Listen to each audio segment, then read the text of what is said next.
Good afternoon from Vietnam. Good morning to Jenny. Thanks a lot for spending your morning out of your busy schedule and joining our show and share your stories to our global audience. And on behalf of the listeners around the world, we want to say thank you.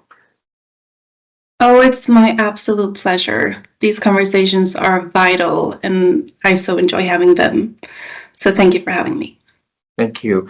And you mark our 76th country that we have speakers joining the program. And thanks for making us achieving another milestone in our plan. Okay. Yeah. And Jenny, have you been to Vietnam? Oh, I've never been to Vietnam. Please enlighten me. Yeah, so if you one day decided to travel to this beautiful country, let us know, and we will be so happy to take you and your family around, okay? Thank you. And just for a little taste of our culture in here, it's very honor for our audience to have you to do a little introduction of who you are, the work you are doing. Would you do that for us, please? Absolutely. My name is Jenny Landgren. I'm a behavioral science expert for management and business development. I do work full-time for an organization that supports company in the whole of Sweden to understand their people and support their leaders. It's both healthcare and behavioral science and psychology. So I'm an organizational consultant that travels around a big part of our country to support in conflict resolutions and group development and counseling leadership teams. And also I have my own company, my own baby, where I get to be very in touch with my own story of being a survival of narcissistic abuse and supporting my clients in expanding their lives and reconnecting with themselves and moving forward with connection to who they are and what they truly want and their core values and their own inner guidance system that they often have lost throughout the relationships that they've been through. So I do many things. I feel like a kid in a candy store many days, but it's so rewarding and such a pleasure to get to support the people that I get to spend time with. Jenny, thanks a lot for helping the leaders to get better, and through your own story also of bravery, of courageous, and then of resiliences. That that's what we need in to overcome the challenges along the way of growing. And growing, living is not easy. So the way that you have people to grow, we have us to to be more ready in the future and to equip ourselves, in that change, right? So this conversation, we're gonna examine your journey together, and I hope that you will, be an open book and share your story with us and how you overcome your situation, how we can, cope and learn from that. Okay? I'm so open. Yeah. Let's do it. Jenny, when I was little, I always wanted to become an astronaut. Okay, and life didn't give me any opportunity to do the things that I love doing. So for you, when you were little, what was your dream about the works that Jenny is going to provide for the people in the future? It was such an important question. I love connecting people to their inner child. I actually, to be honest, I at first thought about professions that would bring me big money. Because, and the reason behind that was because I wanted to support my family. I wanted to give my mother and my father everything they ever dreamed of. And I at times felt that money was scarce and just wanted to support. And I think along the way, I realized that it was not those professions. I thought about being a lawyer. I thought about being just the things that, you know, a child would think up, would bring that money. That it was actually not about the money, and it was not about being a lawyer. It was about supporting the people that I love. So I remember having thoughts about that. Wow.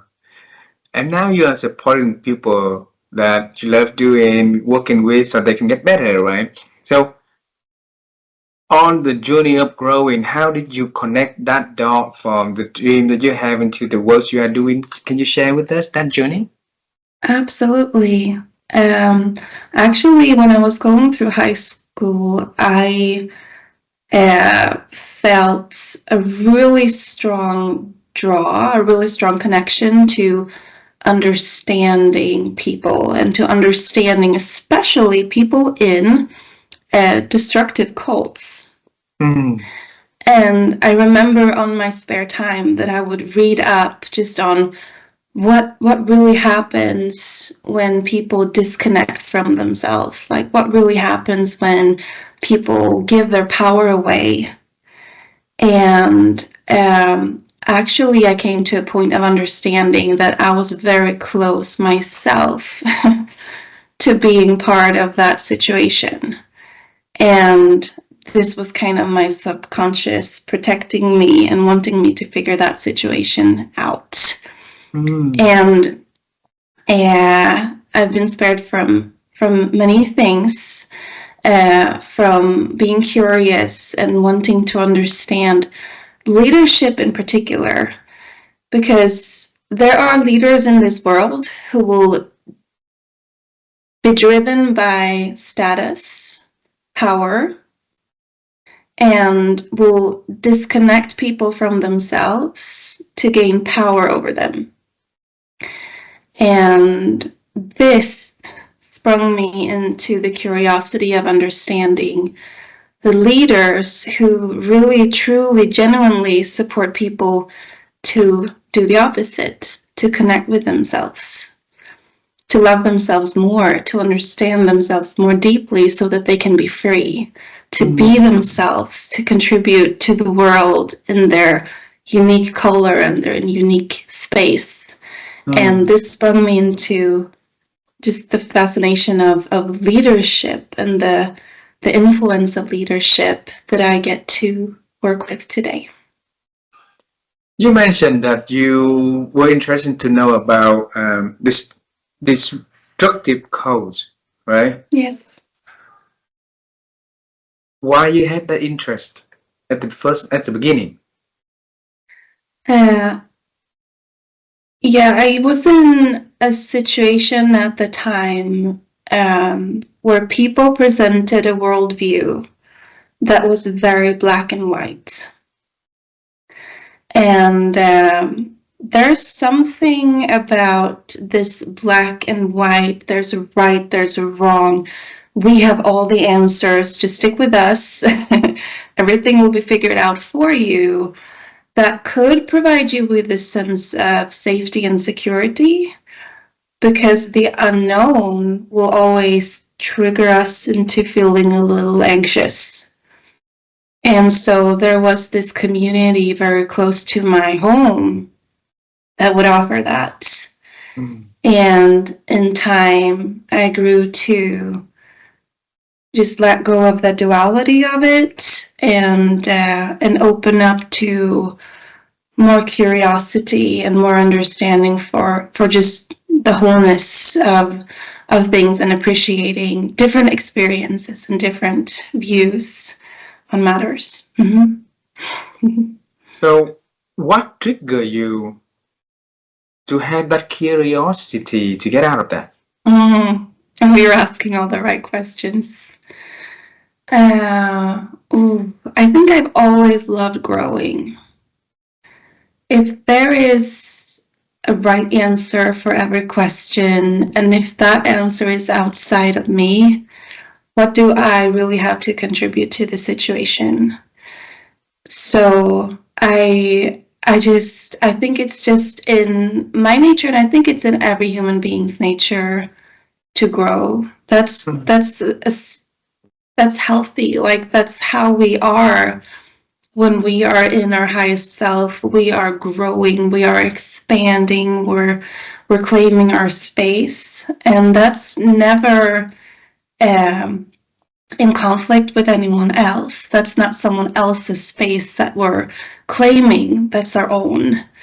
And I think I was just always feeling excitement and just genuine joy of finding answers also within myself, and expanding on that. On the journey of growth, there are always challenges, right? And then you've been facing with challenges left and right in your life and inside of your family also. So would you tell us, about that story? Yeah, absolutely. So I entered a marriage that was very much drawing my attention to the happenings that were outside of myself.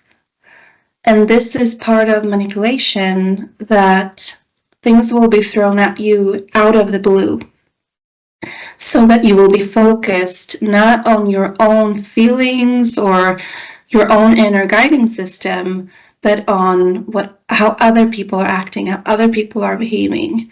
And it just keeps you in this state of adaptation, this state of being overly understanding and compromising with your own well-being and your own boundaries.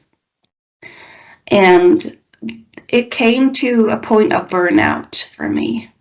And it came to a point of realizing that my children don't really need their mother to, die for them. They need their mother to be alive for them. And so it came to a point and a walk in the woods of understanding that I get to move from he has to do this, he has to change, and to coming back to my own behavior, my own choices, and recognizing that I'm going to be okay. And that was such a turning point of going from my mind being towards thinking I was responsible for other people and their well-being, into my own choices. That is the only thing that I can control. And discovering what those were and moving forward from that in integrity and alignment with my values and how I want to live my life and what I want for my kids. Jenny, it was very brave of you on that walk in the wood, right? And have that thought for yourself and come up with a final decisions that you're gonna make the transformative change. So I want to bring you on to that morning or afternoon or evening walk on the wood. I don't know, but then join with me on that journey, okay? And I want you to tell us what happened in your head at that moment. What running in your head when you finally come to that decision? I would say it's not so much what happened in my head, but what happened in my heart and in my soul. And this is something that I take my clients through, because we so easily lose the red thread of our leadership. We want to please people. Like, are we pleasing my own bosses or my team, or am I pleasing the customers? That really, we as leaders, we are the red thread of our leadership. And science teaches us that is not only focused on our logic and our reasoning.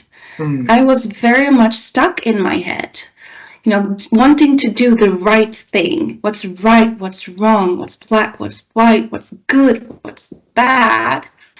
But science teaches us that we have a second guiding system, and this really completes our being, that is our emotion. Some people would call it our guts. So I spend a lot of time, and also with leaders who are not recognizing that they have a story like this, in connecting them with their emotions and taking it down from their head into their body. Our decisions should really come from our gut, our belly, and understanding that all the decisions that we're making throughout our day, they are either a yes or a no to us. And I have an American colleague that also teaches this so very well. Her name is Dina Marie. I just want to give credit to her for the work that she's doing. All the decisions that we're making is either a yes or a no to us, and our body will tell us. So that's what happened to me in the woods, is that I reconnected with all of me to recognize that this is a no to me. Being treated this way is a no to me. And that's okay. That is okay. And that's how I get to live my life forward, to honor my yes and my no. And this is truly how we create our lives as a leader. Just going through a leader's day, there's so many decisions. When you connect to your inner guiding system, like you figure out your core values and what's important to you, and also you have your yes and your no, nothing can stop you. Nothing will rock you. You have, it is clear to you in every step the path that you're taking. So I think that's what happened to me, that I reconnected, and that brought me peace. So I'm curious because a lot of us are not connecting those dots together. But let us live in a life, where passion is not aligned with what we are doing, where our values are not aligned with what we're making decisions. So what's wrong with us at the beginning? Why things not connecting? There's nothing wrong with you. This is welcome to the human experience. This is actually a love disease. You're very loving people. Your attention is drawn to the things that you care about. I like to draw up 3 circles. So there's one circle that is you. That's your behavior. That's your choice. There's a third circle that is other people, their behavior, their choices. Sorry, that's the second circle. And then there's a third circle of the environment and structures. Is it raining today, or is the bus late? So what can you truly control? And what people come to realize is that I can only control myself. But because we love other people, and because we care about society, and because we wish things were different, our focus is so easily, and our attention, and really our consciousness, is drawn to the spheres where we are not in control. And there are 3 things common here. So where I cannot control, I don't have power, and I don't have responsibility. And when my mind goes there, just right now, my kids are having a day off school, they're waking up. If I'm, and I walked to the office to have the conversation with you, and if my mind goes to how are they doing, are they getting their breakfast, and if I'm present in the things that I cannot control right now, I can actually feel the muscles in my body going weak, because I'm stepping into powerlessness. And that's all, it's sprung out of love for them, but it's just facts. I get to pay attention and draw my consciousness back to my own body, to be here, to listen to you, to appreciate you, to experience this moment and take in, my surroundings and this conversation and be here with you. This is where I have power right now. This is the only thing that exists right now.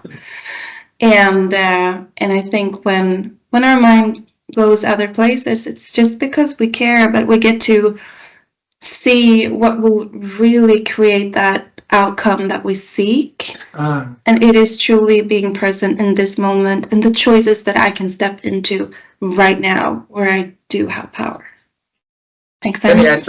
Yes, makes sense. I try to draw the circle, like you say, the circle of you, the circle of other, and the environment, right? And I agree with you the point that we care for other people, we care for the environment around us, and sometimes because of that, fairness, right? Basically, it brought back onto us the stress, the anxiety, and also the love and everything back also. So how can we find the balance in maintaining our circle, Jenny, and at the same time we can reach out to to other circles and add values that we could do into the other circle, but not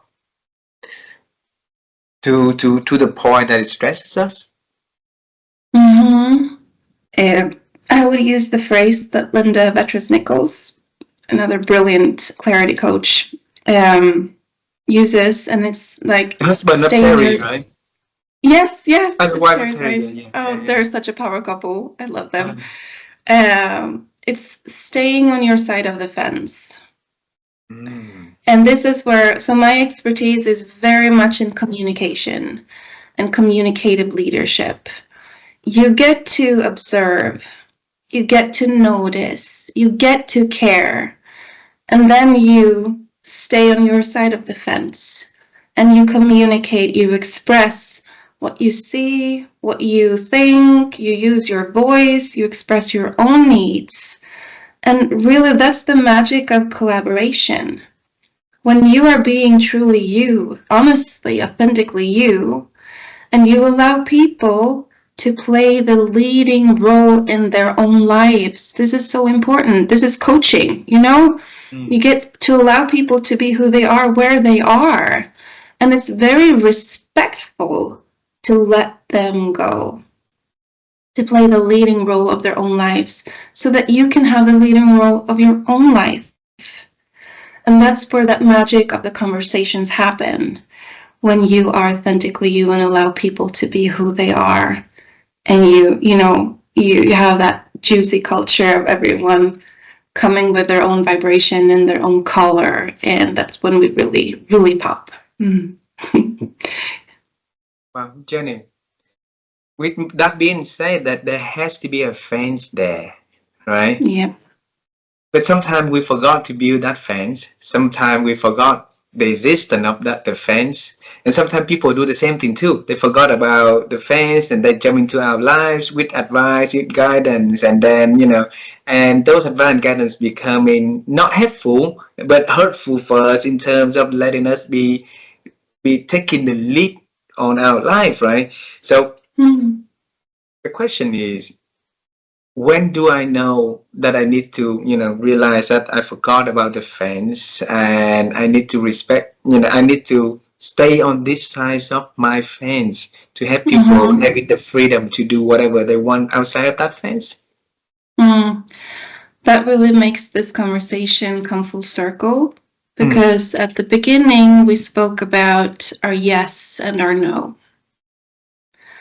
And when you pay attention to how people make you feel, and when you're present in your body, um, you will know when someone overstepped your boundary. When something's off, something's not feeling quite well. Like my mind, my logic isn't able to reason this out, but I am feeling it. To in that moment just accept it and ask, so moving forward, what's a yes to me and what's a no to me?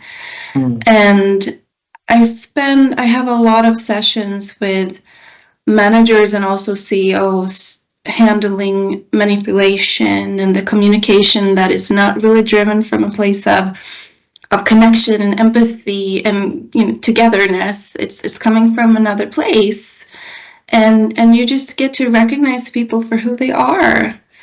I think we often have an ideal of what we wish people would be, mm, and especially if you're an empath, you it's like you see the healed version of another person, and it's just really respectful to not pay so much attention to what people actually say, how are they actually behaving and doing and acting and choosing, and accept that, and then go back to that side of your fence and and make your own decisions. So based on how this person is communicating and acting, how do I truly feel? Like, is this, and it's one step at the time, replying to this message, is that a yes or a no to me?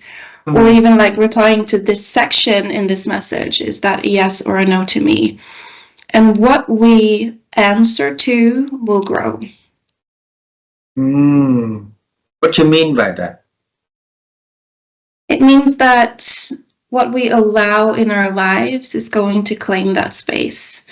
Another example is we're all, not all, but many of us are on social media, right?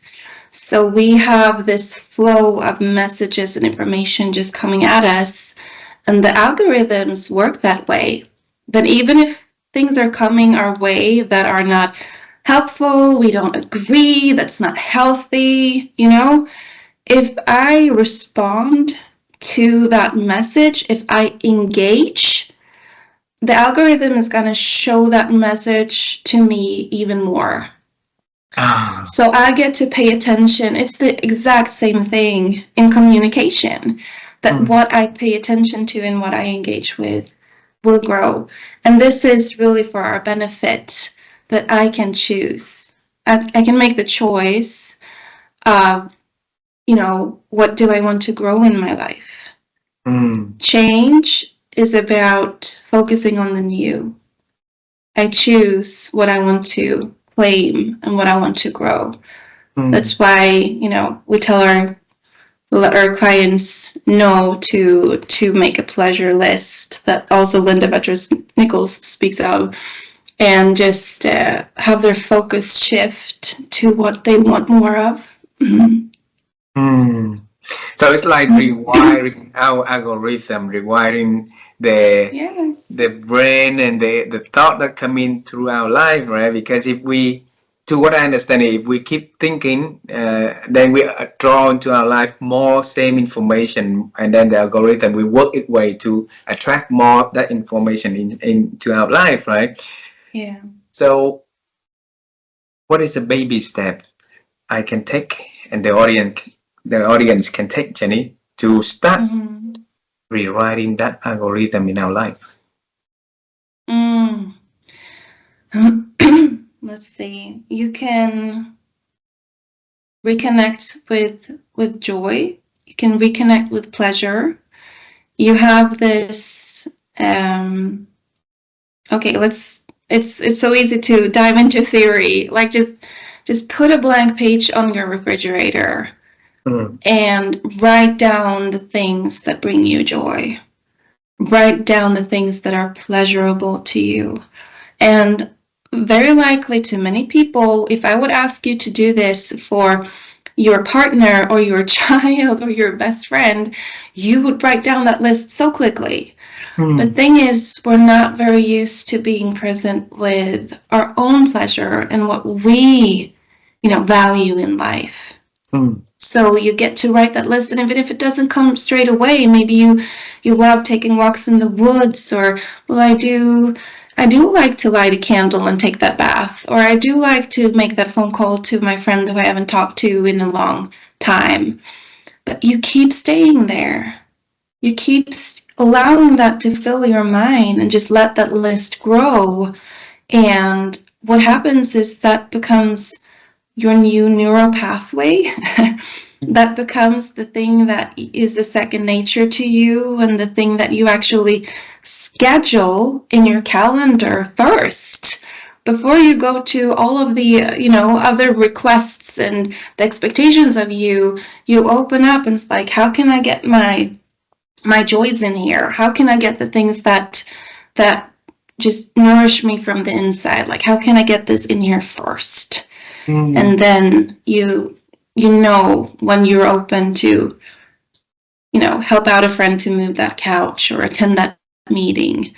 And something really important to understand here is that when you're not used to having your own needs met, that will feel selfish and that will feel strange. And remember that it's just because you're not used to it.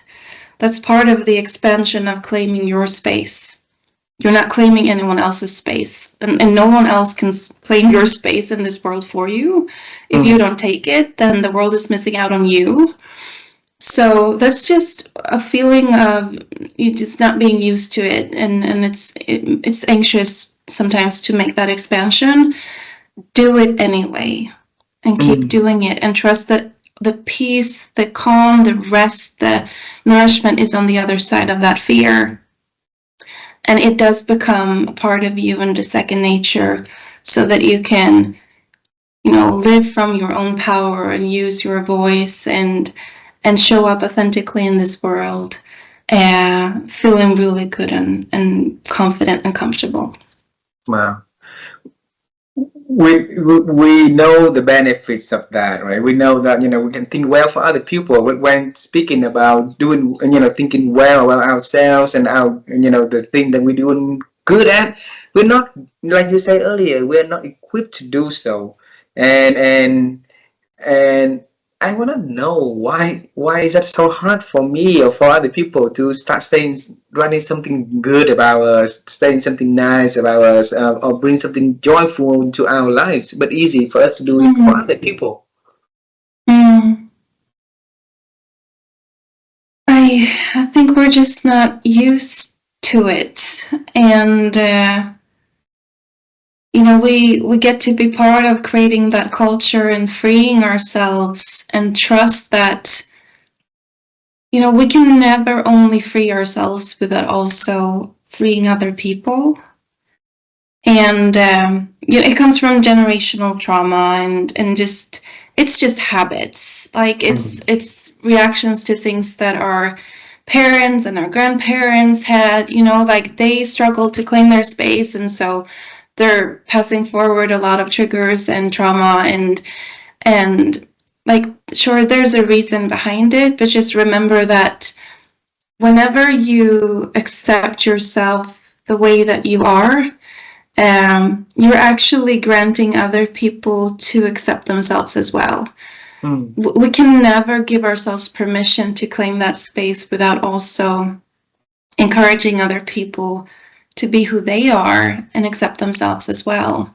And I mean, if you think about it, the leaders that you felt comfortable with, the leaders that you spend time with and notice that I'm really growing, like I'm really feeling bold and courageous, and I'm expanding, with the guidance of this leader. Those were leaders who accepted themselves and were, felt safe with who they were. And there's just such power in creating that culture and that dynamic in a company. Beautiful. And I wanna think well for people, Jenny. And I believe the leaders are put into the role because of some reason. Maybe they're good at certain areas and they got promoted into that. And because of that promotion, maybe there's something else that lacking from them that's not yet recognized. And along the way, make them become more of the pain for themselves. When they become the leader that they don't want to be. Okay, they don't want to become. Nobody wants to become a bad person. And what can we do to help them to realize that they might be getting to a different path that no longer make them the person they want to become? Oh, I love this approach, and it's so true. Like, what can we do is your question. I'd say show up real. Like, what I can do is not keep facades, no facades of professional prestige. I can, in my coaching sessions, show up real and genuine, and just stay vulnerable myself, so that other people know that no one's going to bite your head off if you have questions, if there are things that are unresolved for you, and just create that culture of acceptance. And it's important to send the message that you're never stuck. One of the things that I teach is actually personality psychology, and it's recognizing that whatever labels a manager or leader or a CEO, like wherever you are, whatever labels you put on yourself growing up, someone approached you like you're only an introvert, you always speak, last, or you're always like this. That's not what science teaches us. That's not what experience teaches us, that we're stuck in a box. Really, you have everything inside of you. And you get to explore all of yourself. So there's extroversion, there's introversion. Whatever you have a preference to, you get to explore that other side to you, and you get to appreciate the people around you who are different from you, and draw from them and learn from them and explore those parts of yourself. And that's just an example. There are many other factors where you get to just allow all of you to be loved and be seen, and we are truly never stuck. And connecting with a coach and connecting with someone who has already walked that path will save you so much time.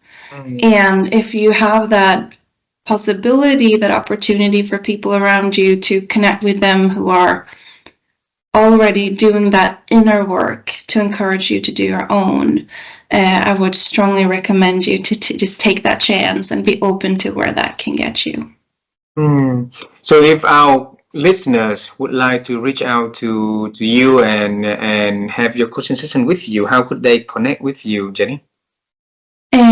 I'm on LinkedIn. Please connect on LinkedIn. I have a scheduling link at my website, but I would just love for you to pop in a message so that we can have a real conversation. I would love to get to know you, and I think let's just keep it simple and stay at that. If you're not on LinkedIn, I have a website that is NARA Communication.se. Please feel free. I'd love to have that talk. Beautiful, beautiful. And Jenny, I have a few last question for this conversation, okay? And you've been through a lot of challenges in your life, and then you came to the moment of transformation, and then you not only change yourself, but also helping managers and leaders to transform for themselves. That is a noble work that you are doing, and thanks for doing that. And along the way, there must be a lot of thinking that happened, from one point to the next. My wife and I, we've been on the quest to help people to improve their ability to think, because we believe that ability itself has been diminishing for so many people. And if we can pick the brain of great thinkers out there and having those practices shared, and whoever listens to those practices will be able to pick up one point or more to apply in their lives, that could definitely change the trajectory of their life. So the question for you, Jenny, is how have you been growing your ability to think over the years? I might be repeating. I know you've had a wonderful conversation with Terry Earthwind, and I might be repeating his teachings to you. But it's really stepping out of duality and not fearing making the wrong choice. The leadership quality that I admire the most is to be open to change one's mind. Because as we grow and develop, we take in new information. We take in new situation and experiences that makes it really clear that we're not making the same choices today that we did 10 years ago. That's just part of about evolution. So recognizing that and not seeing choices as, am I making the wrong choice? Is this bad or good? But really coming at it from a place of it's just a choice with consequences. And as we grow, we continuously get to evaluate the consequences. So is this giving me the outcome that I choose? And if not, that's okay. And I get to reevaluate, and tomorrow I get to make a new choice. is being very present with that growth and looking at things from a place of non-duality. Beautiful, beautiful. So Jenny, if you can travel time with me one more time, all right, and this time you will see yourself when you were young, when you were little, okay, and you're gonna tell your little self, little Jenny, about the journey ahead and the advice that you can give to that little Jenny about life, about the wisdom you can transfer to her so that it can help her to grow stronger and more courageous, or whatever you want to transfer that wisdom, piece of wisdom to her. What would you tell yourself? Oh, sweet Jenny. Oh, sweet Jenny. It would come from a place of love. I mean, would you ever want anything bad to happen to that child? No, I would protect her. And I would let her know that life is never about perfection. Life is about curiosity and growth, and that you get to share that journey with the people that you love. It's Wow. so much about the journey and enjoying that journey. Wow. And guess what she would say back to you? Ooh, um, she would say, I know. Hmm. She would say, I know. Before everything else, she knows. Wow. Wow. Such a wonderful opportunity to know you, Jenny, and to have you share your stories in these beautiful conversations. And I really look forward to a day that maybe we meet in person. That would be wonderful for me to meet to give you a big hug and to say thank you for all the work you've been doing to help leaders, managers get better, one person at a time. That's the goal. And that's a beautiful journey that you've been doing, okay? Thank you so much, and thank you for creating this space. Thank you very much. Have a wonderful day and say hello to your children first, please. I will. Thank you. Yeah.